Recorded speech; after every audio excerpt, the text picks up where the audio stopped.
My name is Arturo, and my only son, the boy whose little hands I once held as he learned to walk, drove me to a nursing home and left me there like a broken piece of furniture. He did it so he and his wife could sell the house I built for his mother, the home where he grew up, just to pay off their debts. The last thing his wife Brenda said to me as I tried to tell one last story about my late Elena was, "See, this is what we mean. Your endless, boring stories, they don't make sense anymore." My stories didn't make sense. It's a strange thing to have your entire life, all your memories and sacrifices, dismissed in a single sentence. What would you do in my place? Listen to my story until the end, and tell me what would you have done. And please, let me know from which city in Mexico you're listening. I need to know I'm not alone in this. If you want to hear more stories like this one, subscribe to the channel. The whole thing happened in the living room, the heart of the house. That room smelled of cedar and my Elena's cooking for 40 years. You could still see the faint scratches on the wooden floor where my son, Tomas, used to race his little toy cars. But on that day, the smell was gone. It was replaced by the sterile scent of cardboard from the packing boxes stacked in every corner, like tombstones for a life that was already over. Tomas couldn't even look me in the eye. He kept himself busy, straightening a box that was already straight, wiping dust that wasn't there. He was a coward in his own home. A stranger moving around the memories he was so eager to sell. I watched him, and I didn't see my son. I saw a man hollowed out by his wife's ambition, a man ashamed of what he was doing but too weak to stop it. He kept repeating the same empty words, a script Brenda had probably written for him. "It's for the best, Papa. You'll be safer there. They have doctors, activities. You can't be alone anymore." He said it with the tone of someone trying to convince himself, not me. But Brenda, she didn't bother with such pretenses. She walked through the room with cold, appraising eyes, touching the walls not with affection, but as if to check their condition for a potential buyer. She glanced at the hand-carved mantelpiece I made for Elena one Christmas, and I saw a flicker of calculation in her eyes. It wasn't our home to her. It was just a property, an asset, and I was the last obstacle that needed to be removed before they could cash in. The feeling was a cold weight in my stomach. I wasn't a person anymore, just a problem to be solved. My last attempt to reach him was a mistake. I saw the small, silver-framed photo of Elena on the mantel, the one he and Brenda hadn't packed yet. I picked it up, my thumb stroking her smiling face. "Your mother," I began, my voice a little shaky. "She always said this room had the best light in the morning. She would sit right here, in this chair, with her coffee." I couldn't finish. Brenda let out a loud, impatient sigh. That's when she said it, looking at Tomas with a triumphant, "I told you so," expression. "See, this is what we mean. Your endless, boring stories, they don't make sense anymore. It's time for professional care." The words hung in the air, thick and poisonous. I looked at Tomas, waiting for him to defend me, to defend his mother's memory. He just stared at the floor, his silence a louder betrayal than her cruel words. In that silence, everything became clear. There was no point in fighting, no reason to argue. An old man's love and his stories had become worthless. I stopped talking. A quietness fell over me, a deep, cold calm. I had been judged and found wanting by my own blood. I simply clutched the photo of Elena to my chest, my only true possession in that moment. They led me out of the house, one on each side, like guards escorting a prisoner. As I walked through the front door, the same door I had hung on its hinges 40 years ago, I didn't look back. The click of the lock behind me was the final sound, the punctuation mark at the end of my life as a father and a husband in my own home. They drove me away, and in the rearview mirror, I saw the house get smaller and smaller, until it was just another memory they were ready to forget. My story doesn't begin in that silent car ride to the nursing home. It begins long before, under the sun of a small pueblo in Michoacán, a place that smelled of wet earth and pine wood. I was born with nothing but calluses on my father's hands to inherit. He taught me that a man's worth was measured by the sweat on his brow and the honesty in his work. We didn't have much, just a roof that leaked when it rained, and a shared plate of beans that often felt too small. But we had dignity. He would tell me, "Arturo, your hands are your fortune. Treat them well, and they will build you a life." I never forgot that. I learned to work with wood, to feel its grain, to understand its language. It was a craft that demanded patience, something life had already taught me in abundance. I left my pueblo with a small bag of clothes and a set of chisels my father gave me. I headed for the city, a monster of noise and concrete, looking for work. That's where I met her. My Elena. She worked at a small fonda, serving coffee and food to tired men like me. She had a smile that could make the busiest street corner feel quiet and peaceful. I was just a young carpenter, dusty and poor, but she looked at me as if I were a king. I would save a few pesos from each job, just to buy a coffee from her, just to see that smile for a moment. I promised her one evening as we sat on a park bench that one day I would build her a house with my own 2 hands, a home where the roof would never leak. She just squeezed my hand and said, "Arturo, with you, any place is a home." When our son Tomas was born, I felt a love so fierce it scared me. Holding his tiny body, I understood my father's words in a new way.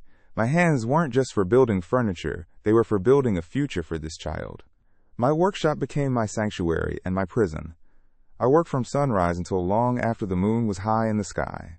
The smell of cedar and varnish clung to my clothes, my skin, my hair. Elena used to say I smelled of trees and hard work. For years, that was the only scent I brought home. I missed putting Tomas to bed most nights, but every peso I earned was a brick in the foundation of his life, a book for his school, a piece of bread on our table. I was building his future, one splinter, one drop of sweat at a time. Elena was the heart of it all. She never complained about the long hours or the lean years. She would bring me my lunch at the workshop, her presence a brief moment of sunlight in my dusty world. She believed in me, even when I doubted myself. When Tomas was sick, she stayed up all night with a cool cloth on his forehead, and I would work twice as hard the next day to pay for the medicine. We were a team. She managed the little we had, with a grace that made it feel like a fortune. She was the one who turned the money I earned into a home, who filled the rooms with laughter and the smell of her cooking. She was the architect of our happiness. I was just the laborer who provided the materials. Without her, the structure would have been empty and cold. I remember Tomas's 5th birthday. We had no money for fancy toys or a big party. I spent a week in the workshop, after my regular jobs, carving a small train out of leftover scraps of mahogany. Each car was carefully sanded, each wheel perfectly round. When I gave it to him, his eyes lit up in a way no store-bought plastic toy ever could. He played with that train until the wheels were worn and the paint had faded. He would bring it to me with a broken piece, and I would carefully mend it. "You can fix anything, Papa," he would say, looking at me with absolute faith. I held on to those words. For years, I truly believed I could. I believed my love and my work could fix any problem, mend any break, and protect him from the harshness of the world. As he grew, his needs grew with him. School uniforms, books, field trips. I took on every job I could find, no matter how small or how difficult. I built cabinets for wealthy senoras, who would haggle over every peso, and repaired broken chairs for neighbors who paid me with a hot meal. My hands, once strong and steady, began to ache. The joints in my fingers swelled, and a permanent pain settled into my lower back. I never spoke of it. A man's duty is to provide, not to complain. Elena would rub ointments on my hands at night, her touch gentle but her eyes filled with a silent worry. She saw the price I was paying. She was the only one who ever truly saw it. The biggest sacrifice came when Tomas wanted to go to university. He was a smart boy, and he dreamed of a life outside the workshop, a life with a clean shirt and soft hands. He wanted to study business. I didn't have the money for tuition. It was a fortune beyond my reach. I had an old Ford pickup truck, La Fiel, my faithful one. It was my first major purchase, a symbol of my independence. I loved that truck. It had carried wood for countless projects. It had taken us on our few family trips to the countryside. It was full of memories. But my son's future was more important than my memories. I sold it without a second thought. I watched the new owner drive it away, a piece of my own history disappearing down the street. I never told Tomas the full story. I just said I got a good deal. It was around that time, maybe a year or two before, that I took on a massive project. A wealthy foreigner was building a grand house on the coast, miles from anywhere, in a place people said was just sand and scorpions. He hired me to do all the custom woodwork, doors, cabinets, intricate ceiling beams. It was a year of grueling work. At the end, he was short on the final payment. He was an honest man, just overextended. He offered me something else instead. "Arturo," he said, I have no more cash, but I have land. Too much of it. Take this piece, he said, pointing to a stretch of beach on a map. It's worthless now, but the sea is always the sea. I trusted him. I took the deed, a piece of paper for a year of my life, and put it in an old metal box where Elena kept her important things. I called it Elena's little patch of heaven, and we forgot about it. Life moved on. Tomas finished university, got a good job, he met Brenda. At first, I was happy for him. She was elegant, ambitious. But I started to see a change in my son. He began to visit less. When he did, he seemed embarrassed by our simple home, by my calloused hands. Brenda would look around the living room, the one I built for his mother, with a cold expression. My stories, the ones Tomas used to beg for as a child, now made him shift uncomfortably in his seat. He started to see his life through her eyes, and suddenly, the world he came from wasn't good enough anymore. The foundation I had spent my life building began to show cracks, not in the walls of the house, but in the heart of my son. Then, 10 years ago, my Elena left me. The cancer took her slowly, piece by piece. The house, once filled with her light and laughter, became a hollow, silent place. The smell of her cooking was replaced by the sterile scent of medicine. I cared for her until the very end. After she was gone, the silence was deafening. Tomas and Brenda would visit, their presence feeling more like an obligation than a comfort. They would talk about their busy lives, their vacations, their plans for a bigger house. I would sit and listen, a ghost in my own home, clutching memories that no one else seemed to value anymore. The house was no longer a home. It was just a collection of rooms where my Elena used to live. I tried to keep our traditions alive. For Tomas's birthday, I'd cook his favorite meal, mole poblano, just like his mother used to make. The first year after Elena passed, he came, but he seemed distracted, checking his phone. Brenda picked at her food, complaining about the calories. The next year, they called to say they were going on a trip to Cancun for the weekend. "We'll celebrate when we get back, Papa," he said. They never did.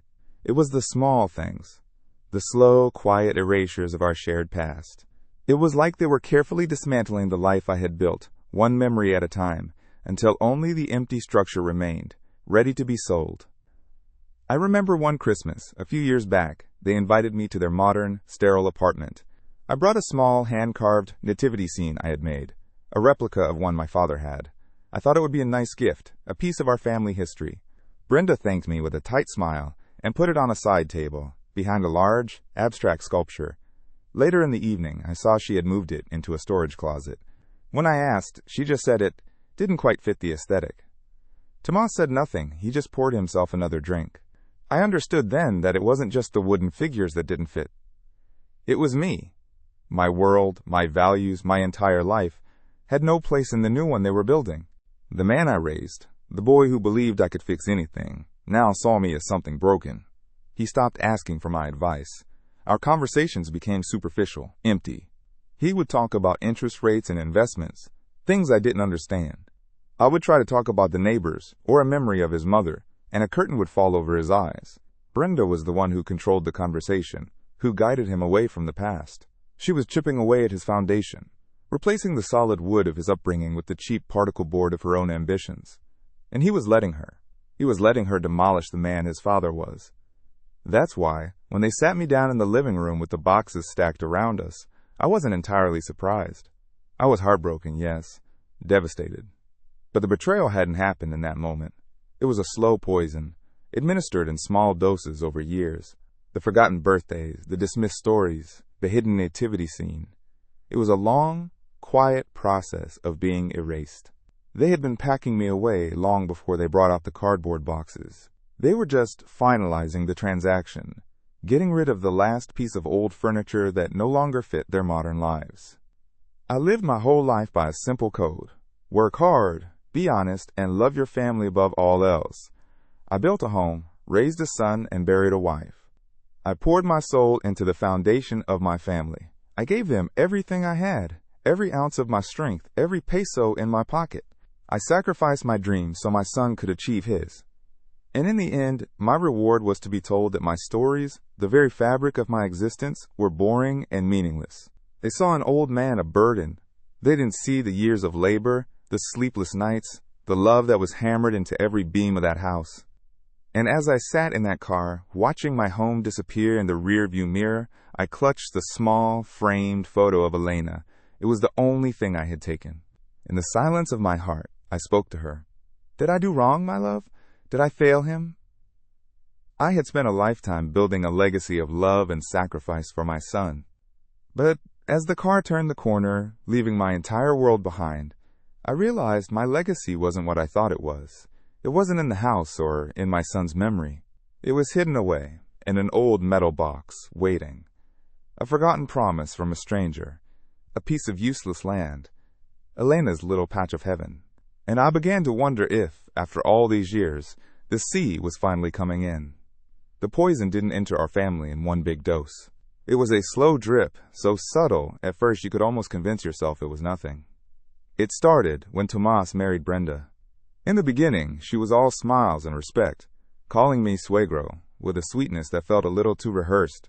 She would praise my Elena's recipes, even though she barely touched the food I'd cook, citing some diet or other. But her eyes were always moving, always calculating. They would scan the furniture I'd built, the solid wood floors, not with admiration, but with the cold look of an appraiser. I felt it in my gut, the way an old carpenter feels a change in the weather. The storm was coming, but it was gathering clouds on a distant horizon far away from my son's clear blue sky. Tomas began to change. The boy who used to hang on my every word, who loved the smell of my workshop, started to find reasons to be elsewhere. Our Sunday lunches, a tradition since he was a child, became less frequent. First, it was a work emergency. Then, a trip with friends.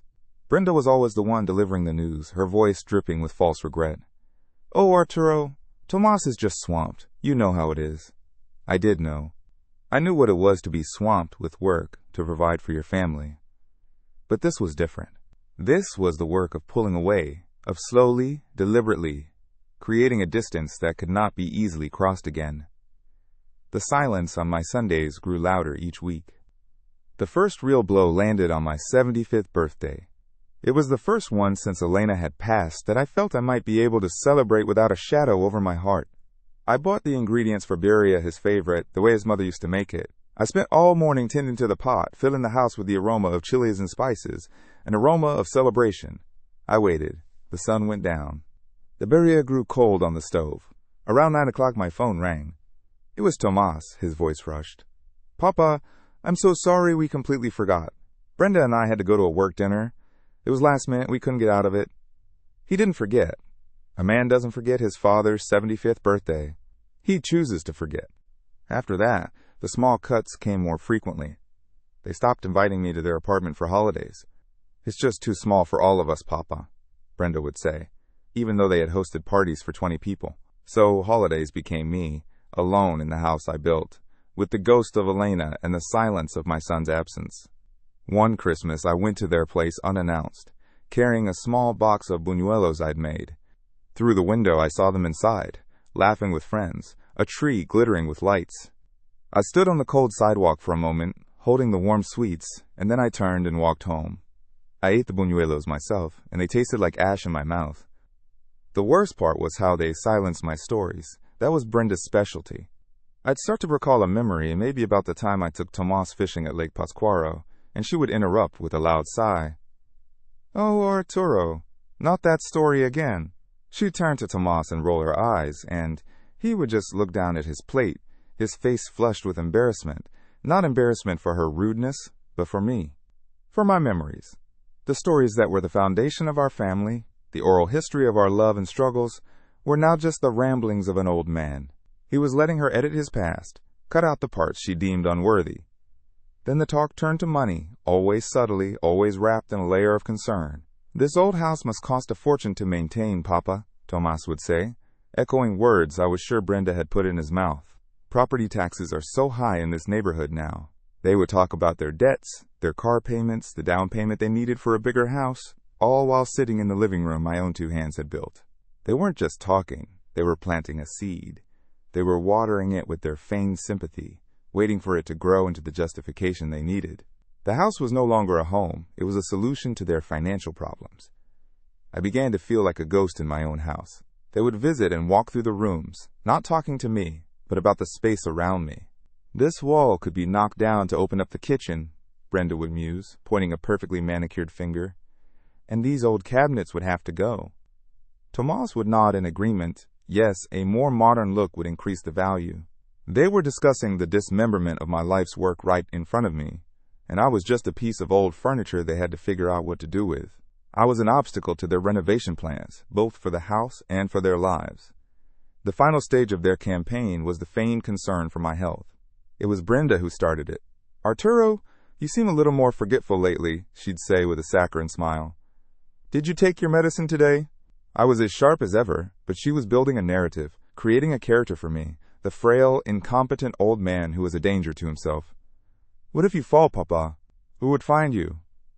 Tomas picked up the script. He started calling to check if I had eaten, not out of love, but as if he were collecting evidence for a case he was building against my independence. I remember one afternoon Tomas came over alone. It was rare. He looked tired, conflicted. He sat in the chair his mother used to love, the one by the window. For a moment, I saw the boy he used to be. "Papa," he started, his voice low. "Brenda and I were thinking, maybe it's time for you to have more help. A place where people can look after you." He couldn't get my eyes. He stared at the floor, at the scratches from his old toy cars. I didn't say anything. I just watched him, and in his averted gaze I saw the full scope of the betrayal. He was ashamed, but he was going to do it anyway. The son I had raised was gone, replaced by this stranger who was negotiating the terms of my exile. That was the moment.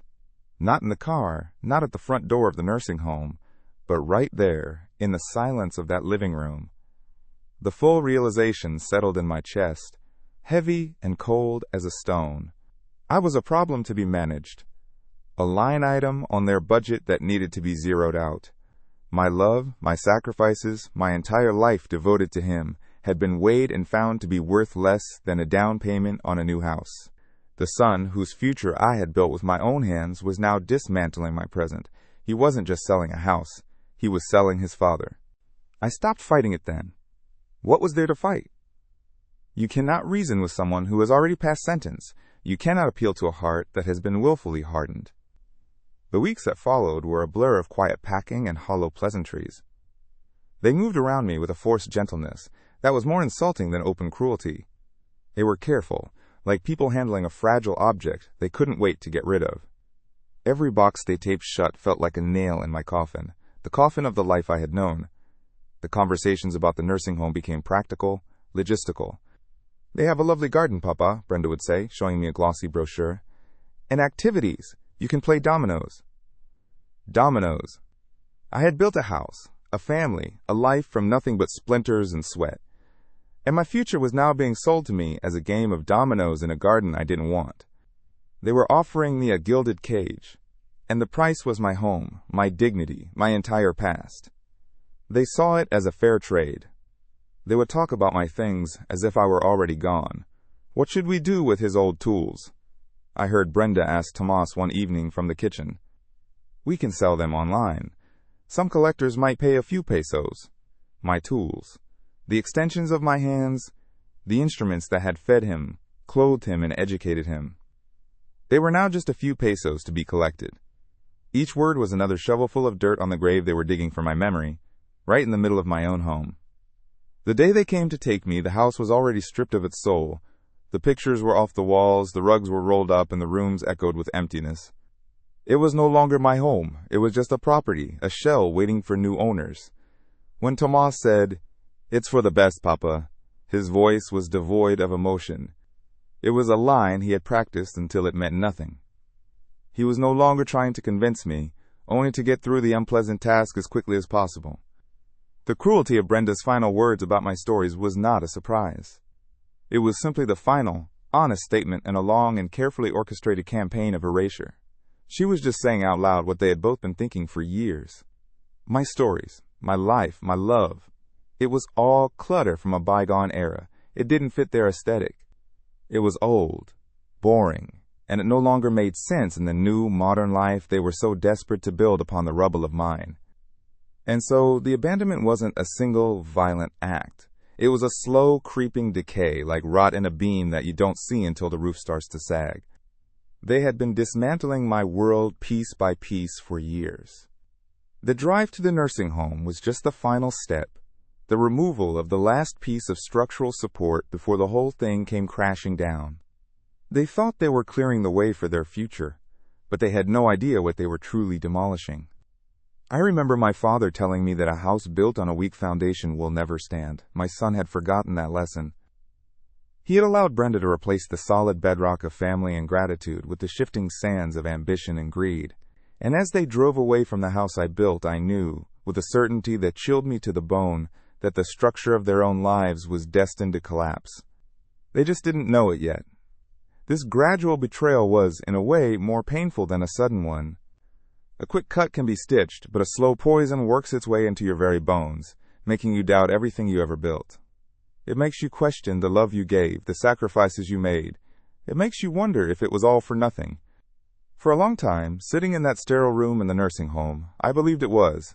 I believed my life's work had turned to dust. I was wrong.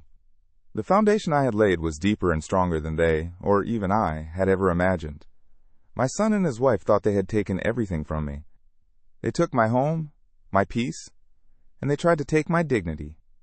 They left me in this clean, white room that smells of disinfectant and quiet despair, believing I was nothing more than an old man with a failing memory and a collection of worthless stories. They saw the calloused hands, the worn-out clothes, and the sadness in my eyes, and they calculated my worth to be zero. Less than zero, actually. I was a liability, a debt on their balance sheet. But they overlooked one thing. They forgot that the most valuable treasures are often the ones that are hidden, not in a bank, but in a memory, tucked away in an old metal box. This story, the one that truly matters, begins more than 30 years ago. It's the story of a job I took for a wealthy foreigner, a gringo building a large house on the coast near a small fishing village people barely knew existed. The work was hard, a full year of my life carving doors and ceilings under a relentless sun. At the end, he was short on the final payment, a large sum of money. He looked me in the eye, a man of honor, and said, "Arturo, my cash is gone, but my word is good. I have land, more than I need. Take this piece," he said, handing me an official deed. "It's just sand and scrub brush now, but it's yours. One day the sea will bring you fortune." I looked at the paper, then at him, and I trusted him. I took the deed for a year of my life's work. When I came home and told Elena, she didn't get angry. She didn't call me a fool for taking a piece of paper instead of cash. She looked at the deed, traced the lines of the map with her finger, and smiled. "Our own little piece of heaven, Arturo," she called it. We put the deed in the old metal box where she kept our marriage certificate and Tomas's baptism records. It became our secret, a private joke. We'd talk about building a tiny shack there when we were old, just a place to watch the waves. It wasn't an investment. It was a dream, a symbol of faith in a stranger's word and the endless power of the sea. I never told Tomas. Not because I wanted to hide it, but because I wanted him to learn what I had learned. I wanted him to build his own life with his own two hands, not wait for a lucky break or an inheritance. The value of that land was never in pesos. It was in the lesson of integrity and hard work. To tell him about it would have been to plant a seed of easy money in his soul, and I had seen what that kind of seed grows into. It grows into men like the ones I saw in the city, men with soft hands and empty hearts. I was protecting him, I thought. I was trying to build his character, not just his bank account. My son and Brenda, they saw a simple carpenter. They saw an old man who clung to the past. They measured my worth by the dust on my tools and the faded paint on my walls. They judged my entire existence and found it lacking because it didn't glitter. Their blindness was a special kind, the kind that comes from greed. They looked at me and saw an obstacle. They never once thought to ask, "Papa, what is the one thing you are most proud of besides us?" If they had, I might have told them the story of the gringo and the piece of land by the sea. But they were never interested in my stories, only in the final chapter they wanted to write for me. Over the years, the world changed, but our secret remained in its metal box. I would hear things, whispers on the news about a new tourist corridor being developed down south, a new highway connecting dusty villages. The name of that stretch of coast, once unknown, started appearing in newspapers. They called it the Riviera Escondida or some other fancy name. I didn't pay it much mind. To me, It was still just Elena's little patch of heaven, a place that existed more in our hearts than on any map. It was a memory, and you can't put a price on a memory. A few years before Elena got sick, my curiosity finally got the better of me. I took a bus to the state capitol and went to the land registry office. I was just a dusty old man in a big official building. I handed the clerk my old, folded deed. He looked at it, then typed the numbers into his computer. He looked at the screen, then back at me. He took off his glasses and cleaned them. "Senor," he said, his voice low and serious, "do you know what you have here?" I told him it was just a piece of sand I got a long time ago. He shook his head slowly and turned the computer screen towards me. "This is not just sand, senor. This is prime, oceanfront property." The clerk told me developers from America and Europe were fighting over every square meter of that coastline. He said they were building massive, all-inclusive hotels and golf courses. He warned me, don't sell to the first person who finds you. They will try to cheat you. He wrote down the name of a lawyer in Mexico City, a man he said was tough and honest. "Call this man. You are sitting on a fortune." When he said fortune, I thought he meant a few 100,000 pesos. Enough to fix the roof and maybe buy a newer truck. I thanked him, folded my deed, put it back in my pocket, and went home.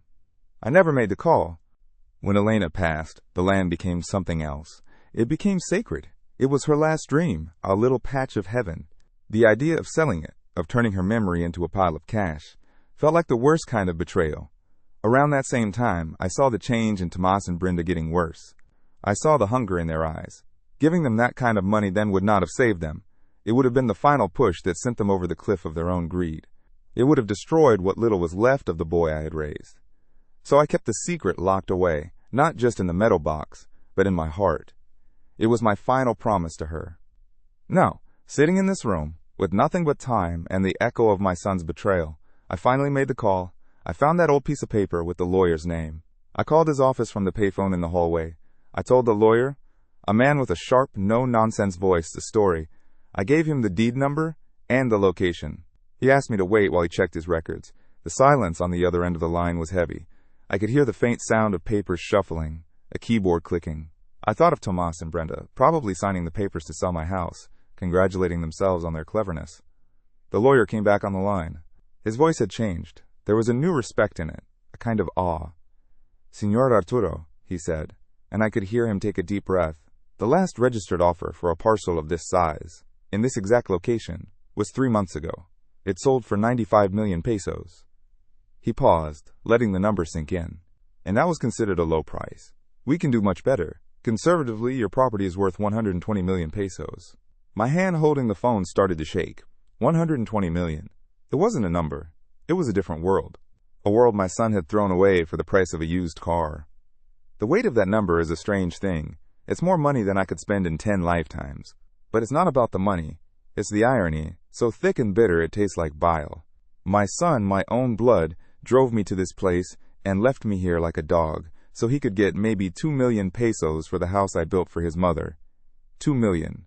He was so blinded by his small-time greed that he couldn't see the real treasure. He was right there, living under the same roof as a fortune that could have solved all his problems and secured his children's future forever. He thought I was the burden. He and his wife looked at me with pity and annoyance, an old relic who didn't understand their modern world of debt and ambition. They dismissed my life, my work, my stories. But one of those boring stories, the one I never told, was worth more than every single thing they owned or ever would own. They thought they were smart, but their intelligence was a cheap, flimsy thing. They knew how to calculate interest on a loan, but they had no idea how to calculate the value of a man. My wisdom was not in business or finance. It was the simple wisdom of a carpenter. I know that you must look at the grain of the wood before you make a cut. You must understand its nature. They never bothered to look at my grain. They just saw an old piece of lumber and decided to throw it on the fire. They never understood my nature. My silence as they led me out of my home was not the silence of defeat. It was the quiet confidence of a man who knew he had built his life on a foundation of solid rock, while theirs was built on sand. They thought they held all the cards. They had youth, ambition, and the key to my house. But I held the one card that trumped everything else. An old, folded deed in a metal box. A promise from a stranger and a dream I shared with my Elena. They thought they were closing the book on my life. They had no idea I was just about to start a new chapter. This money is not a prize, it is a responsibility, it is a tool, and with it I will build a new legacy, one that honors my Elena, and one that my son will have to read about in the newspapers. The justice I seek won't come from a shouting match or a courtroom battle. That is not my way. My revenge will be silent, elegant, and built to last. It will be a structure made of the very things they despised in me: patience, integrity, and the enduring power of a story well told.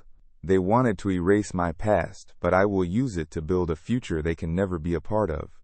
They left me here to be forgotten. They are about to discover that my name, Arturo, is one they will never be able to forget. That lawyer's voice on the phone telling me a number with so many zeros I couldn't even picture it didn't bring me joy. It brought a strange, cold clarity. I hung up the phone and walked back to my small, white room. I sat on the edge of the bed, the mattress sighing under my weight, and I looked at the picture of Elena I kept on the nightstand. I asked her, in the silence of my heart, "What do we do now, my love?" Revenge felt like a cheap and hollow thing. What would be the point? To see the shock on their faces? That satisfaction would fade, leaving the same emptiness I felt now. No, Elena would not have wanted that. She was a builder, like me. She built a home out of love, not just wood and nails. The money wasn't for me. It was for her. It was a chance to build something in her name. Something that would last longer than anger. Something that would honor the simple dignity we lived by. The next day I called the lawyer in Mexico City again. This time my voice was not the shaky whisper of an old man. It was the firm, steady voice of a master carpenter who knows exactly where to make the cut. "I have decided," I told him. "Sell the land. All of it. I want you to establish a foundation in my wife's name, La Fundación Elena." I explained its purpose with a simplicity that left no room for questions. It would have one mission: to build small, dignified houses for elderly people in Michoacan who had been abandoned by their families, a safe harbor for those left behind. I told him to set aside a small, modest amount for my own care, enough so I would never be a burden to anyone again. The rest, every last peso, was to go to the foundation. I was not building a monument to my wealth, but a shelter for their pain. The lawyer, a man accustomed to dealing with the greed of powerful men, was silent for a moment. Then he asked the question I was waiting for. "And your son, Señor Arturo? What about the house he is currently selling?" I looked out my window at the small, manicured garden where other forgotten parents sat staring at nothing. "Let him sell it," I said, and the words felt like setting down a heavy tool for the last time.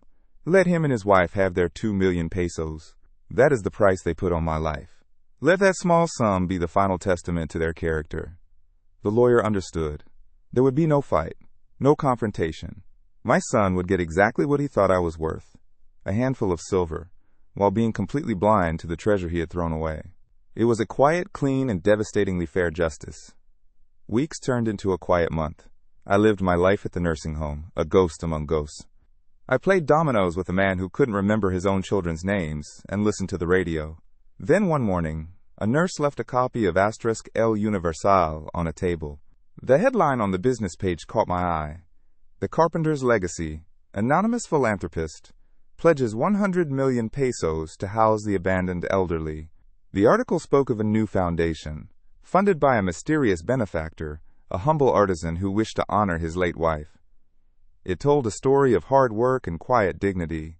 It didn't mention my name, not yet. But I knew Tomas and Brenda would read that headline. They would scroll past it on their phones, perhaps commenting on how nice it was that some rich person was doing a good thing, never for a second imagining that the humble artisan was the old man whose stories they found so boring. I folded the newspaper and set it aside. I felt no anger, no triumph, only a profound and quiet peace. My life's work was not the house they sold. It was not the son who had forgotten me. My life's work was in my hands, in the values Elena and I had lived by. They thought my hands were only good for sawing wood and hammering nails. But those hands, through a single act of trust decades ago, would now build dozens of homes, providing shelter and dignity to those who had none. They tried to erase my story, but now my story would be written in brick and mortar across the state, a legacy of kindness that would outlive their greed. I was no longer an old man in a nursing home. I was Arturo, the builder, and I was finally at peace. Not because I had won, but because I had chosen to build one last thing. The most important thing of all, a worthy ending to my own story.